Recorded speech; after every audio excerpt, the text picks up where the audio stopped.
বাংলাদেশ জাতীয় জাদুঘরে প্রবেশ করলেই যেন ইতিহাসের এক জীবন্ত চিত্র চোখের সামনে ভেসে ওঠে। এর মধ্যে বিশেষ আকর্ষণ হল পুরনো কাঠের তৈরি খাটগুলো। নানা রকম নকশা আর কারুকার্যে রচিত এই খাটগুলোর প্রতিটিতে লুকিয়ে আছে বাঙালির অতীত ঐতিহ্য ও শিল্পকলার নিপুণতা। খাটগুলোর কাঠামো সাধারণত সেগুন, চন্দন কিংবা অন্যান্য শক্ত কাঠ দিয়ে তৈরি। কোথাও দেখা যায় সূক্ষ্ম লতাপাতা নকশা, কোথাও আবার মুঘল আমলের জ্যামিতিক ডিজাইন। কিছু খাটের খুঁটির মাথায় ফুটে উঠেছে রাজকীয় শোভা, আবার কিছু খাটের পাশে সুন্দর কারুকাজ করা পর্দার কাঠের ফ্রেমও রয়েছে।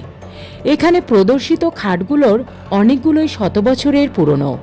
কিছু খাট ব্যবহৃত হয়েছে জমিদার বাড়িতে, কিছু ছিল নবাবদের ব্যবহৃত আসবাবপত্রের অংশ।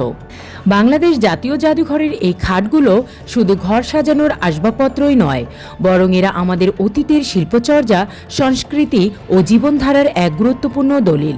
ধন্যবাদ সবাইকে।